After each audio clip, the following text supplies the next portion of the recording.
The red sand of Kepler 442c swirled around Jake Morrison's boots as he wiped sweat from his forehead and looked across the endless desert landscape that stretched before his small team.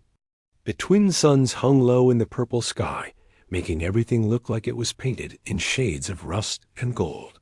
Jake had been leading archaeological digs for 8 years, but this planet felt different, somehow more mysterious than the others he had explored with his team from Earth.Dr. Lisa Grant knelt beside a cluster of strange blue crystals that jutted from the ground like frozen lightning bolts.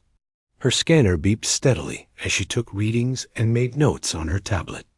She was the best xenobiologist Jake had ever worked with, and her excitement about finding these crystals had convinced him to extend their mission by another week, even though their supplies were running low. Pete Davis sat under the shade of their temporary shelter working on repairs to their digging equipment. The desert heat was hard on all their machines, but Pete could fix almost anything with the basic tools they carried.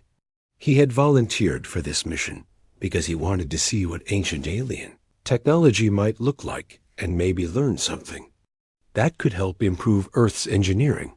The 3 of them had been working this site for 12 days. Now, and so far, they had only found broken pottery pieces and some metal fragments that might have been tools once. The university back on Earth expected them to find something significant to justify the cost of sending them across the galaxy, but Jake was starting to wonder if this desert planet held any secrets worth discovering. Lisa suddenly stood up and called out to Jake with excitement in her voice. Her scanner was making different sounds now, and the readings on her screen were jumping around like crazy. She pointed to an area about 50 meters away where the blue crystals seemed to form a perfect circle around a slight depression in the sand. Jake grabbed his own equipment and jogged over to where Lisa was standing. The depression looked natural at first glance, but when he looked closer he could see that the sand in the center was a different color than the rest and seemed to have settled in an unusual pattern. Pete joined them carrying his metal detector, which immediately started beeping when he swept it over the area. The reading suggested something large was buried beneath the sand, maybe 2 or 3 meters down. Jake felt his pulse quicken because objects that big usually meant they had found something important. He called for Pete to bring the excavation tools while Lisa continued taking readings from different angles around the site. They started digging carefully using brushes and small tools to remove the sand layer by layer. Archaeological work required patience because rushing could damage whatever lay hidden below.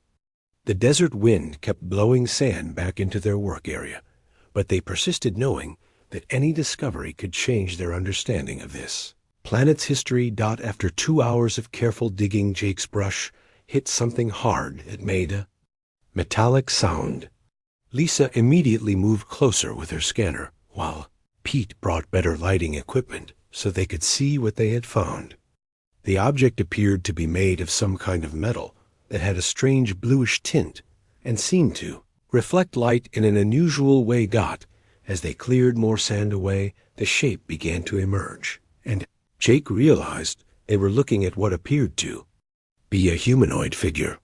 The proportions were similar to a human, but slightly more elegant with longer limbs and a more graceful overall design. The metal surface had intricate patterns carved or molded into it that looked like circuit designs, but far more complex than anything humans had ever created. Lisa's scanner readings were off the charts, now showing energy signatures that she had never seen before. The figure appeared to be completely intact, with no visible damage, despite being buried for what must have been centuries, or maybe even thousands of years. The metal showed no signs of corrosion, and the detailed patterns were still sharp and clear.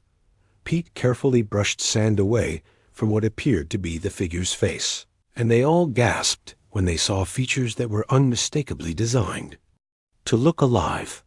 The eyes were closed, but the face had an expression of peaceful sleep rather than the blank stare of a statue.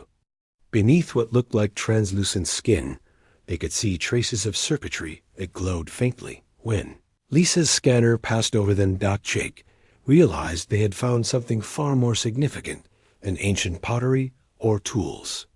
This appeared to be some kind of android or artificial being created by the lost civilization that once lived on this planet. The level of technology required to create something so lifelike was far beyond what humans had achieved, and the fact that it still showed energy readings after being buried for so long suggested it might even still be functional. Lisa was recording everything with her equipment while taking detailed photographs from every angle. This discovery would revolutionize their understanding of alien technology and might provide insights that could advance human science by decades or even centuries. Pete was already thinking about how they might safely transport such a delicate find back to their ship. As the sun set and the desert temperature began to drop, Jake made the decision to set up their full camp around the excavation site. They would need to work carefully over the next several days to fully uncover and examine their discovery. The figure was clearly too important and too fragile to rush the excavation process. That night, as Jake lay in his sleeping bag looking up at the unfamiliar stars, he wondered about the being they had found. Who had created it, and why had it been buried here alone in the desert? The craftsmanship was so detailed and lifelike that he almost expected it to open its eyes and speak to them. Little did Jake know that his wish was closer to reality than he could have imagined, and that their discovery would soon change all their lives forever. Jake woke before dawn with a strange feeling that something important was about to happen. The android figure lay completely exposed now after 3 days of careful excavation and cleaning. Every detail of its construction was more amazing than the last, from the delicate finger joints to the complex patterns that covered its entire body, like a roadmap of circuits and energy pathways. Lisa had been running scans continuously, and her readings showed that deep inside the figure's chest cavity there was still a faint power source that was somehow maintaining minimal energy levels. The technology was completely foreign to anything in human databases, but the basic principles seemed similar to their own fusion power systems, just far more advanced and efficient. Pete had spent hours studying the figure's construction and was convinced that it was not just a statue or artwork, but an actual functional android that had been designed to operate independently. The joints moved smoothly when he tested them carefully, and the internal components visible through the translucent skin sections appeared to be in perfect condition. Despite the centuries of burial, Jake found himself staring at the android's face more often than he cared to admit. There was something about the peaceful expression that made him think of a person sleeping rather than a machine that had been shut down. The features were beautiful in an otherworldly way, with high cheekbones and a delicate nose that gave the face character and personality, even in its dormant state. Against all protocols and safety regulations, Jake made a decision that would change everything for all of them. He convinced Pete to help him rig a power transfer system using their portable fusion generator to see if they could provide enough energy to activate the android's systems. Lisa protested that they had no idea what might happen, but Jake's curiosity and something deeper that he could not name drove him to take the risk.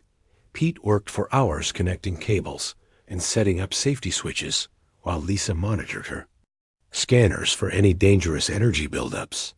The android's power requirements were much lower than they had expected, which suggested that its systems were designed for incredible efficiency.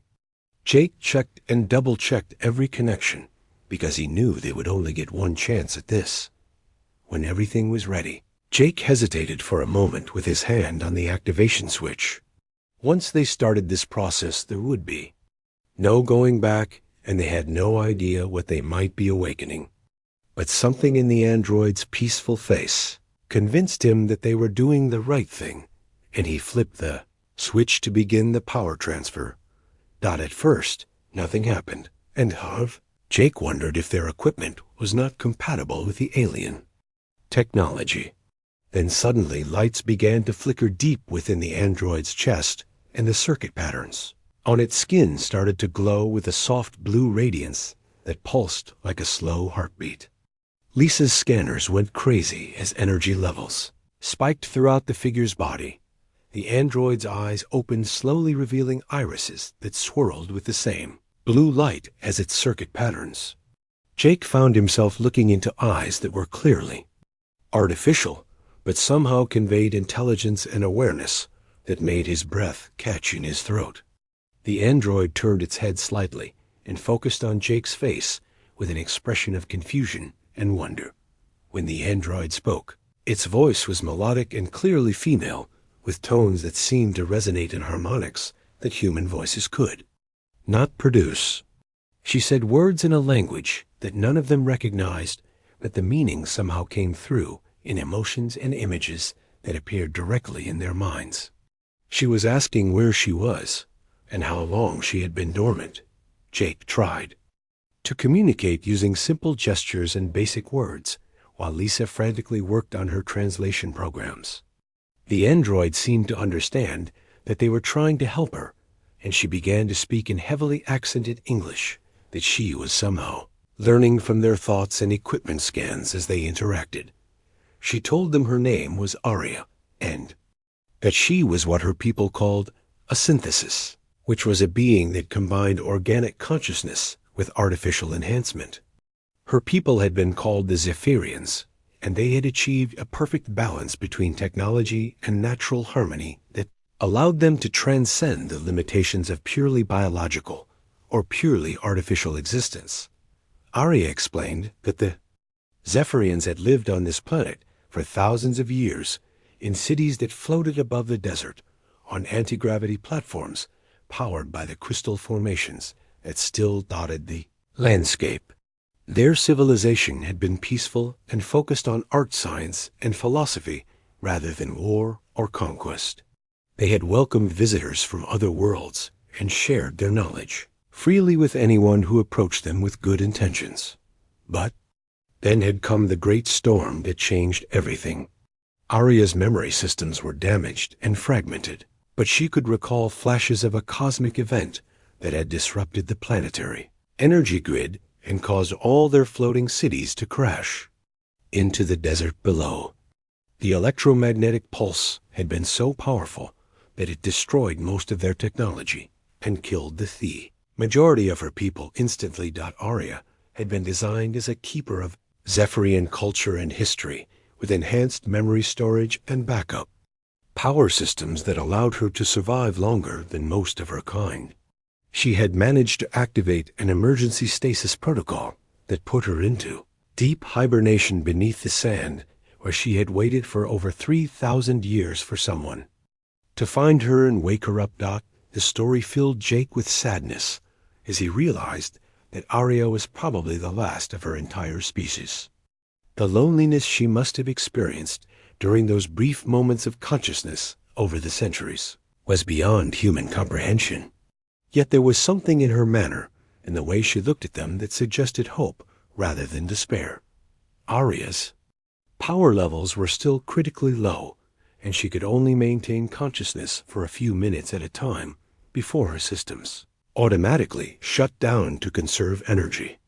Each time she awakened, she seemed a little stronger and more able to communicate, but Jake knew they needed to find a way to provide her with a more stable power source if she was going to survive for long.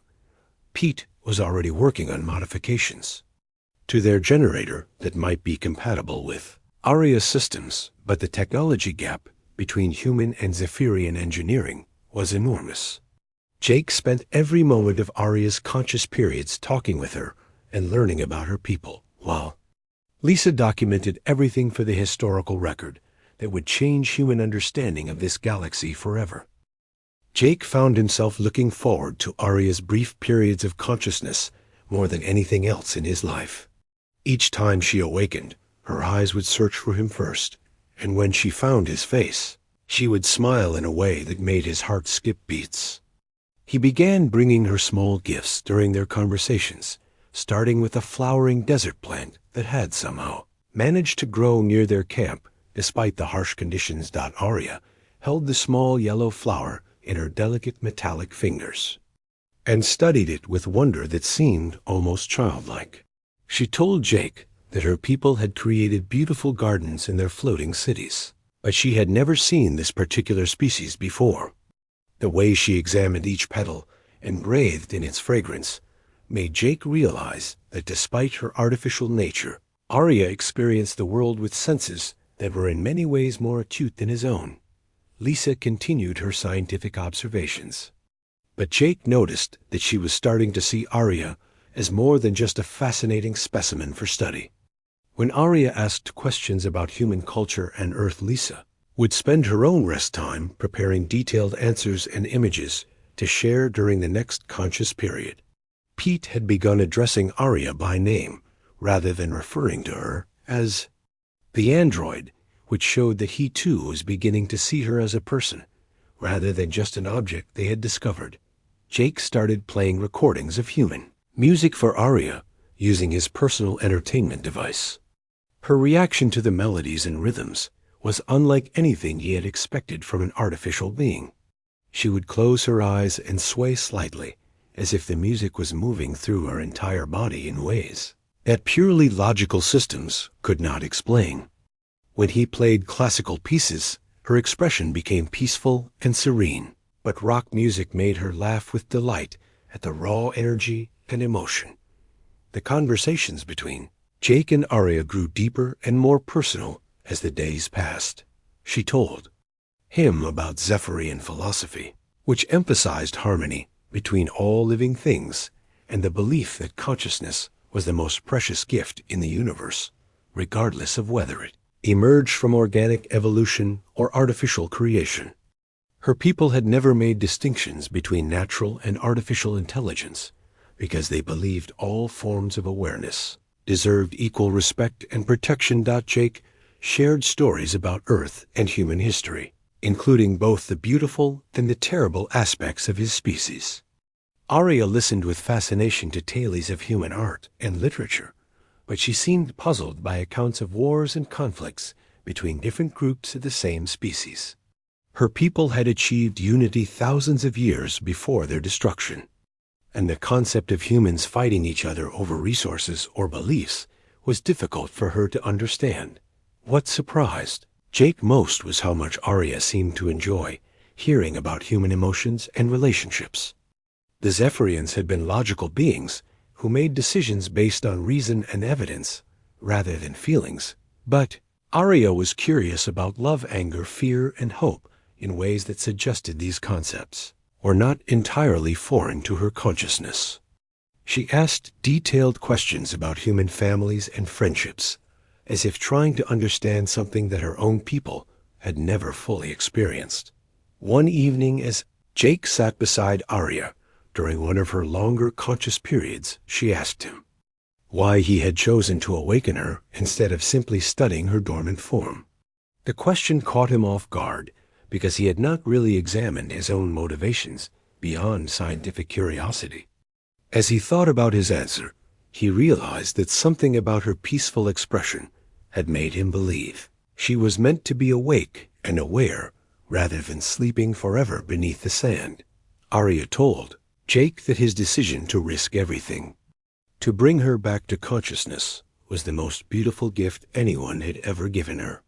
In her damaged memories, she could recall other Zephyrians, but none of them had ever shown the kind of compassion and selfless concern that Jake had demonstrated by choosing to help a stranger from another species.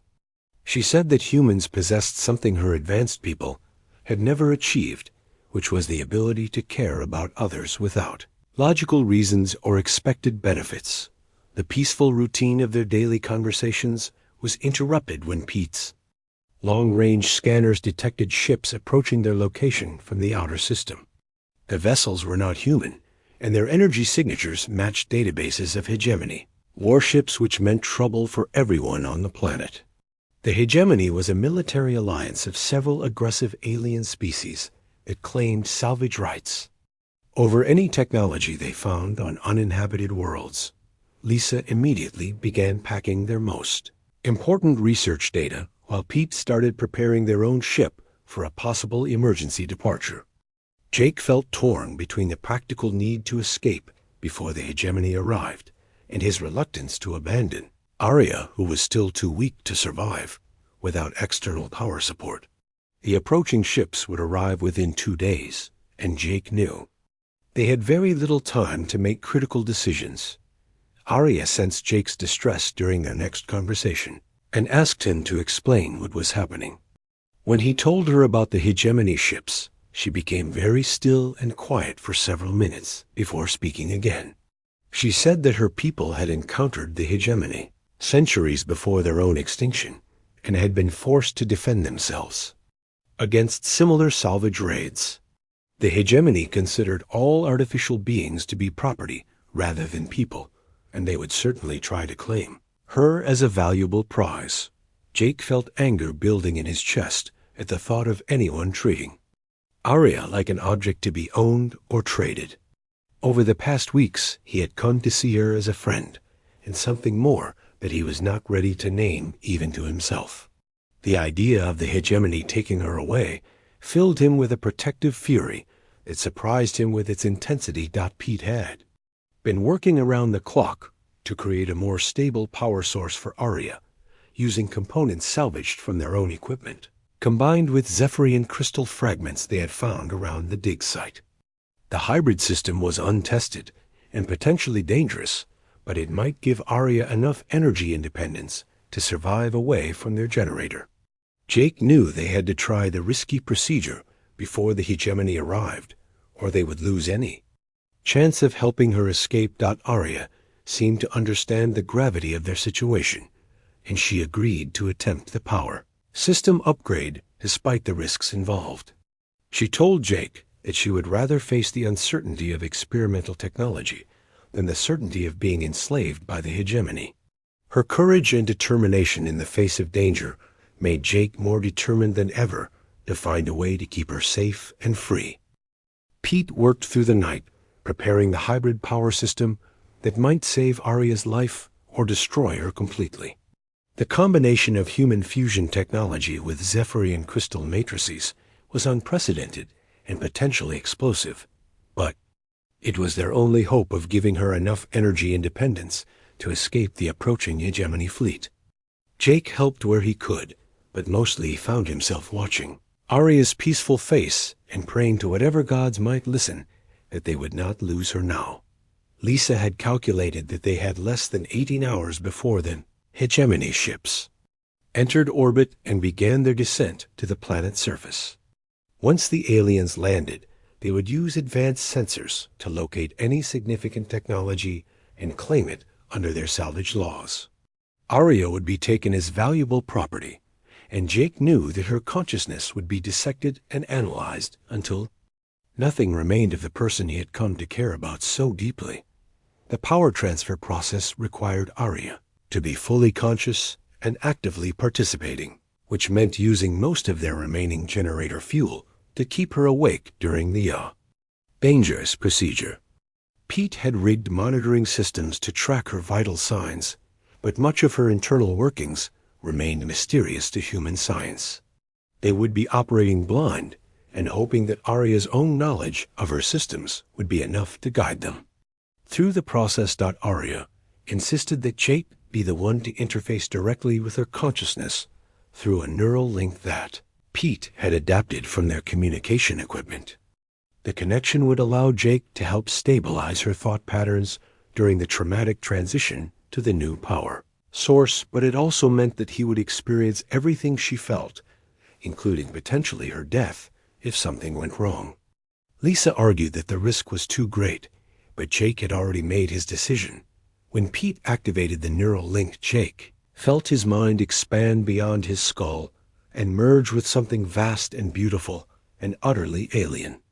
Arya's consciousness was like standing in a cathedral made of light and music where every thought created ripples of color that danced through dimensions he had never imagined. He could feel her surprise and joy at his presence in her mental space and her gratitude that he was willing to share this intimate connection with her. Through the link, Jake experienced Arya's memories of Zephyr's golden age when floating cities drifted peacefully above crystal gardens and her people spent their days creating art and exploring the mysteries of consciousness itself. He saw the night of the great storm through her eyes, feeling her terror and grief as everything she had ever known was destroyed in moments by forces beyond anyone's control. The loneliness of her long sleep beneath the sand hit him like a physical blow, and he understood for the first time the true depth of her isolation. In return, Arya experienced human emotions and memories through Jake's consciousness, learning about love and friendship and the fierce protective instincts that drove humans to risk everything for those they cared about. She felt his childhood memories of summer afternoons and his adult dreams of exploring the stars, and she began to understand why humans were willing to venture so far from home in search of knowledge and connection with other species. The power transfer began with Pete slowly introducing energy from the hybrid system into Arya's damaged power cells while monitoring dozens of readouts for signs of overload or system failure. Jake felt Arya's pain as raw energy coursed through circuits that had been dormant for millennia, but he also felt her determination to survive and her growing strength as the new power source began to integrate with her existing systems. Something unexpected happened during the transfer process as the fusion of human and Zephyrian technologies created resonance patterns that affected both Jake and Arya in ways none of them had anticipated. Jake found his own thoughts becoming clearer and faster, as if Arya's enhanced cognitive abilities were bleeding through their neural connection. At the same time, Arya began experiencing emotions with an intensity that her logical Zephyrian mind had never been designed to handle. The process reached a critical moment when Arya's original power cells began to fail catastrophically, and Pete had to cut power to prevent an explosion that would kill them all. For terrifying seconds, Arya's consciousness flickered, and Jake felt her slipping away into darkness that seemed final and absolute. But then the hybrid system engaged fully, and power flowed through new pathways that Pete had created using Zephyrian crystal technology combined with human engineering principles. Arya's eyes blazed with blue light as her systems came online at full capacity for the first time since the destruction of her world. She sat up smoothly and flexed her fingers, testing motor functions that responded with precision and grace that had been impossible during her weakened state. Jake felt the neural link disconnect as her consciousness stabilized, but he retained some of the cognitive enhancements that their connection had created in his own brain. The transformation was remarkable, and Jake realized they had not simply repaired Arya, but had actually improved her beyond her original specifications. The hybrid power system gave her energy reserves that exceeded anything her creators had achieved, and the neural link experience had fundamentally altered her consciousness in ways that made her more than either fully Zephyrian or artificial. She had become something new and unique that bridged the gap between species and between organic and synthetic existence. Arya stood and moved with fluid grace that took Jake's breath away as she tested her restored capabilities. Her circuit patterns glowed brighter than ever, and her movements had a dancer-like quality that spoke of perfect integration between her consciousness and her physical form. She looked at Jake with eyes that sparkled with emotions that were entirely new to her, experience but felt as natural as breathing. Pete's scanners confirmed that the power transfer had been completely successful, and that Arya's energy levels were stable and self-sustaining. She would no longer need external power support and could operate independently for decades or possibly centuries, depending on how efficiently her new hybrid systems functioned. Lisa documented everything with excitement, barely contained as she realized they had achieved a breakthrough in artificial consciousness that would revolutionize human understanding of technology and awareness. But their celebration was cut short when their proximity alarms began screaming warnings that the Hegemony fleet had arrived ahead of schedule and was already beginning atmospheric entry procedures. Through the tent walls, they could see the glow of alien ships descending through the purple sky like falling stars that promised destruction rather than wishes come true. Jake knew their time had run out, and now they would have to face whatever came next together. The hegemony ships landed in a circle around their camp, with the thunder of engines that shook the ground and filled the air with clouds of sand and dust. Jake watched through their equipment tent as armored soldiers emerged from the nearest vessel carrying weapons that could vaporize a human in seconds. The alien commander was a tall reptilian creature with scales that shifted color as he surveyed the archaeological site with obvious satisfaction at finding such valuable prizes. Arya stood beside Jake with her newly restored systems humming at full power and her blue circuit patterns pulsing with energy that seemed to respond to her emotional state. She had never experienced fear the way humans did, but Jake could sense her determination through the residual connection they still shared from the neural link procedure. She would not allow herself to be taken as property by beings who could not understand what consciousness truly meant. The hegemony commander approached their tent with 2 heavily armed guards flanking him, while several more soldiers began setting up scanning equipment to catalog all the technology they intended to claim.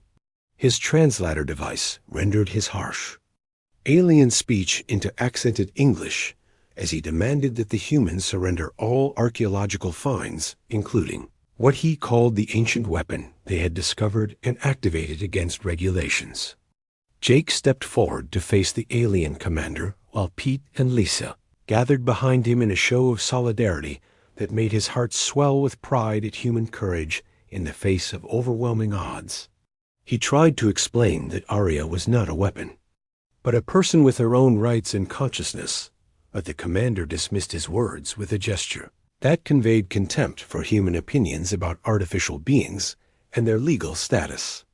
Arya moved to stand beside Jake and spoke directly to the hegemony commander in his own language, using translation protocols that she had learned from their equipment during her restoration process.